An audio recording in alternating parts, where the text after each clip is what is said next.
Magandang araw! Narito tayo muli upang mag-aral ng asignaturang Mathematics. Sa araw na ito, ating tatalakayin ang pagpapakita, paghahambing, at pagsusunod-sunod ng dissimilar fractions gamit ang modelo. Sa araling ito ay matututunan mo kung ano ang pagkakaiba ng similar fractions sa dissimilar fractions. Paghahambing ng dissimilar fractions gamit ang simbolong greater than, less than, at equal. At pagsusunod-sunod ng dissimilar fractions sa increasing at decreasing order gamit ang modelo. Ating paghambingin ang dalawang larawan, ang larawan A at larawan B. Ano ang masasabi mo sa mga larawan? Ang larawan A ay hinati sa 8 na magkakapareho ng laki. Ang larawan B naman ay hinati sa 3 na magkakapareho ng laki. Kung atin namang paghahambingin ang mga shaded parts o mga bahaging may kulay, ano ang masasabi mo sa mga larawan?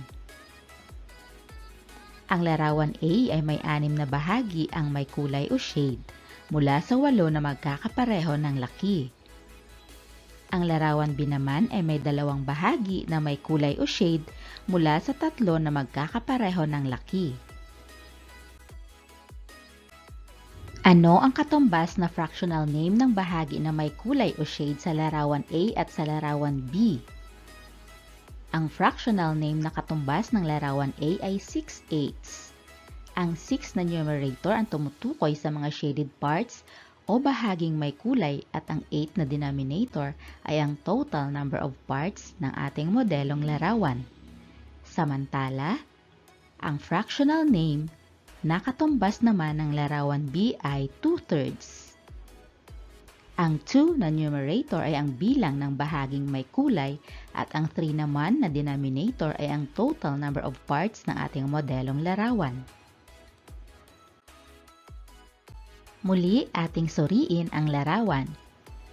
Magkaiba ang bilang ng bahagi ng pagkakahati-hati ng bawat larawan. At pansinin ang denominator ng bawat fraction. Ano ang masasabi mo sa mga denominators? Tama, magkaiba ang mga denominators, kaya naman ang 6/8 at 2/3 ay halimbawa ng dissimilar fractions. Tandaan, kung ang denominator ng bawat fractional name sa isang set ng fractions ay magkakaiba, ito ay tinatawag na dissimilar fractions. Halimbawa, 2/7, 1/9, 3/5, 5/8, 1/6, 7/10, 8/9, 4/9, at 3/7. Pansinin mo ang mga denominators ng bawat set ng fraction. Sa unang set ay 7, 9, at 5. Sa pangalawang set ay 8, 6, at 10. At sa pangatlong set ay 9, 9, at 7. Ang tawag sa set ng fractions na ito ay dissimilar fractions. Kung ang denominator ng bawat fractional name sa isang set ng fractions ay magkakapareho, ito ay tinatawag na similar fractions. Halimbawa, 4/5, 3/5, 1/4, 3/4, 2/4, 9/8, 4/8. Mapapansin mo na ang mga denominators sa bawat set ay magkakapareho.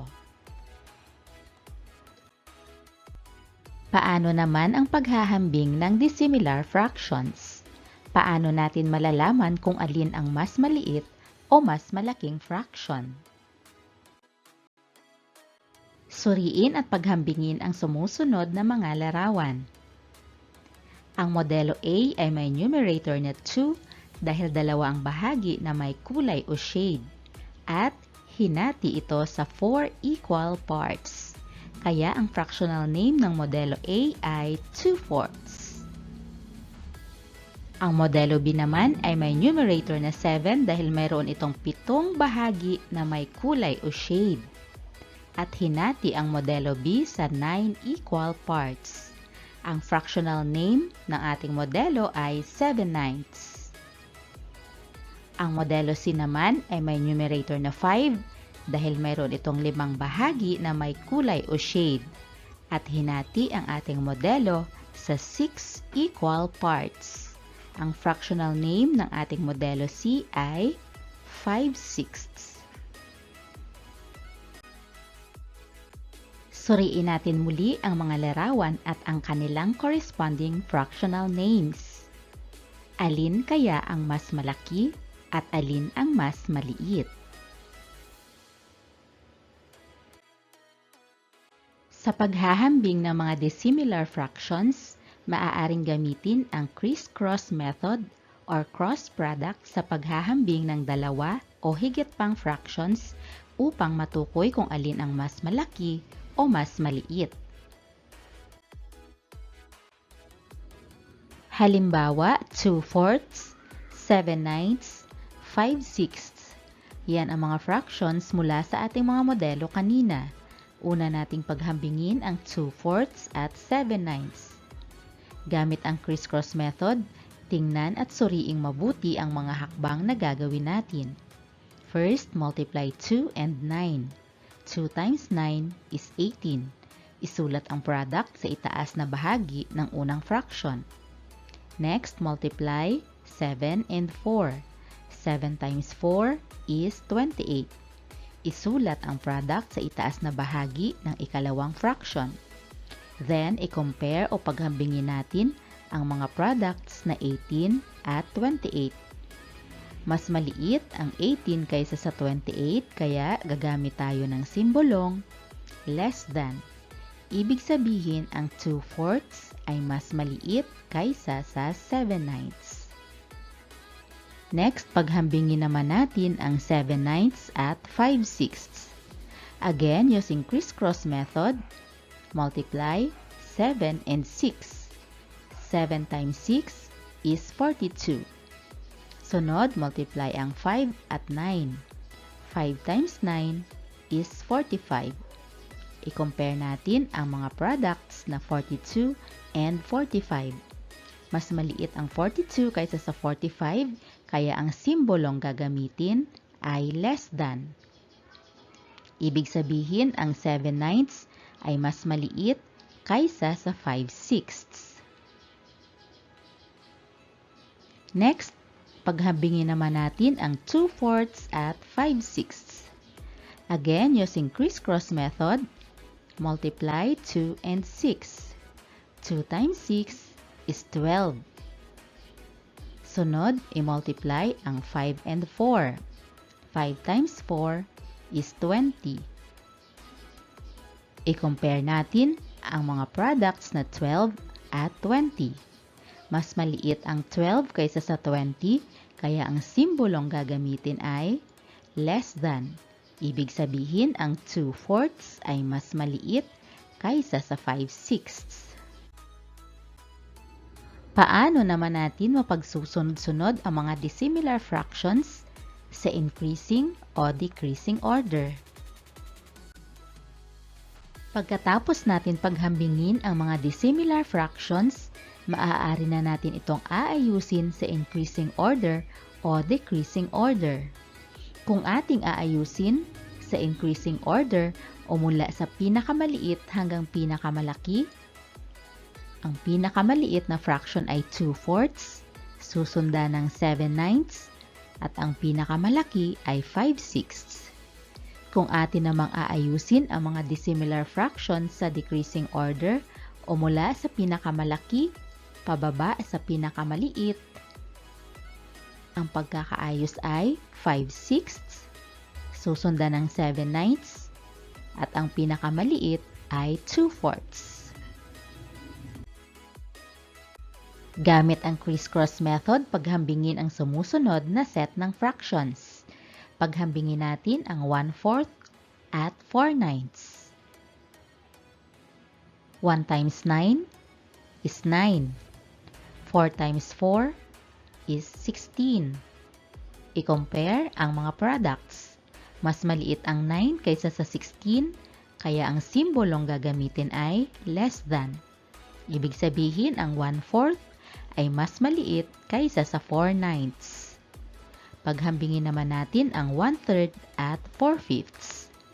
1 times 5 is 5. 4 times 3 is 12. Compare natin ang mga products. Mas maliit ang 5 kaysa sa 12, kaya ang simbolong gagamitin ay less than. Ibig sabihin ang 1/3 ay mas maliit kaysa sa 4/5. Paghambingin naman natin ang 5/7 at 8/9. Again, using crisscross method, 5 times 9 is 45. 8 times 7 is 56. I-compare ang mga products. Mas maliit ang 45 kaysa sa 56, kaya ang simbolong gagamitin ay less than. Ibig sabihin, ang 5/7 ay mas maliit kaysa sa 8/9. Next, paghambingin natin ang 4/6 at 1/9. 4 times 9 is 36. 1 times 6 is 6. Compare natin ang mga products. Mas malaki ang 36 kaysa sa 6, kaya ang simbolong gagamitin ay greater than. Ibig sabihin, ang 4/6 ay mas malaki kaysa sa 1/9. Paghambingin natin ang 7/9 at 6/8. Again, using crisscross method, 7 times 8 is 56. 6 times 9 is 54. Compare natin ang mga products. Mas malaki ang 56 kaysa sa 54, kaya ang simbolong gagamitin ay greater than. Ibig sabihin, ang 7/9 ay mas malaki kaysa sa 6/8. Paghambingin naman natin ang 2/5 at 3/6. 2 times 6 is 12. 3 times 5 is 15. I-compare natin ang mga products. Mas maliit ang 12 kaysa sa 15, kaya ang simbolong gagamitin ay less than. Ibig sabihin, ang 2/5 ay mas maliit kaysa sa 3/6. Halina't tayo ay magsanay. Gamit ang crisscross method, paghambingin ang mga dissimilar fractions sa bawat bilang. Ayusin ang mga ito mula sa pinakamaliit hanggang sa pinakamalaki o increasing order, at mula sa pinakamalaki hanggang sa pinakamaliit o decreasing order. Ang unang set ng dissimilar fractions ay sasagutan natin upang maging gabay mo sa pagsagot sa mga natirang gawain. Ang unang set ng dissimilar fractions ay 3/7, 7/9, 1/3. Paano natin aayusin ang mga fractions na ito sa increasing or decreasing order? Ang una nating gagawin ay paghambingin muna ang mga fractions sa bawat isa. Una nating paghambingin ang 3/7 at 7/9. So, gagamit ulit tayo ng crisscross method. 3 times 9 is 27. 7 times 7 is 49. Paghambingin ang mga products. Mas maliit ang 27 kaysa sa 49, kaya ang simbolong gagamitin ay less than. Ibig sabihin, ang 3/7 ay mas maliit kaysa sa 7/9. Sunod nating paghambingin ang 7/9 at 1/3. 7 times 3 is 21. 1 times 9 is 9. I-compare natin ang mga products. Mas malaki ang 21 kaysa sa 9, kaya ang simbolong gagamitin ay greater than. Ibig sabihin, ang 7/9 ay mas malaki kaysa sa 1/3. Sunod nating paghambingin ang 3/7 at 1/3. Multiply 3 and 3. 3 times 3 is 9. 1 times 7 is 7. I-compare ang mga products. Mas malaki ang 9 kaysa sa 7, kaya ang simbolong gagamitin ay greater than. Ibig sabihin, ang 3/7 ay mas malaki kaysa sa 1/3. Pagkatapos paghambingin ang mga fractions sa bawat isa, aayusin na natin ito sa increasing order at decreasing order. Ganito ang pagkakaayos sa increasing order. Magsisimula tayo sa pinakamaliit, which is 1/3. Next is 3/7 at ang pinakamalaki ay 7/9. Kung aayusin naman natin sa decreasing order, magsisimula tayo sa pinakamalaki, which is 7/9. Next is 3/7 at ang pinakamaliit ay 1/3. Ngayon, handa ka na ba para sagutan ang mga natitirang gawain? Sa bawat item ay may 20 seconds ka para masagutan ito. Paghambingin at pagsusunod-sunurin ang 3/5, 5/9 at 7/9. At ang iyong oras ay magsisimula na ngayon.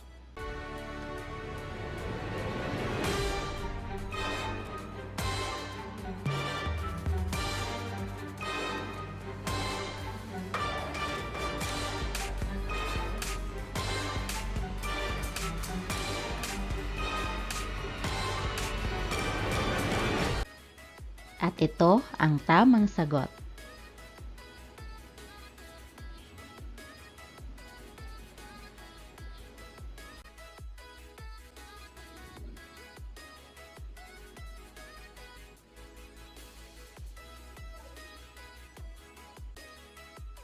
Paghambingin at pagsunod-sunurin ang 3/4, 2/3 at 5/9. At ang iyong oras ay magsisimula na ngayon.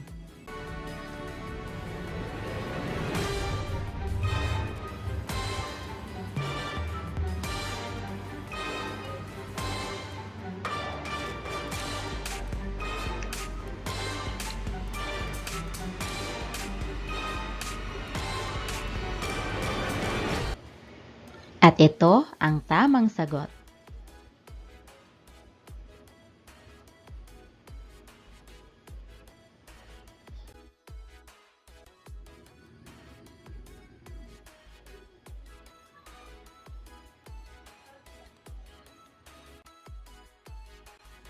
Paghambingin at pagsunod-sunurin ang 1/3, 3/7 at 7/10.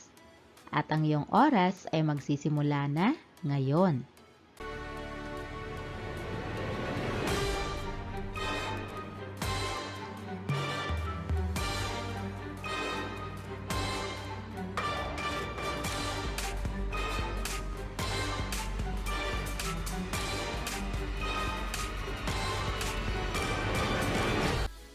At ito ang tamang sagot.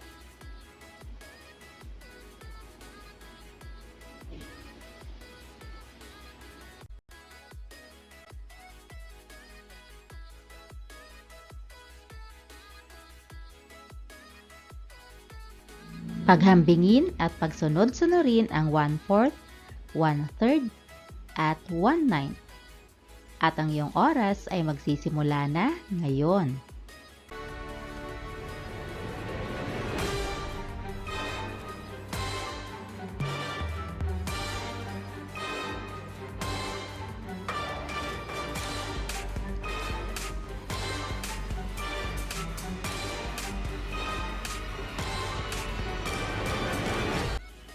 At ito ang tamang sagot.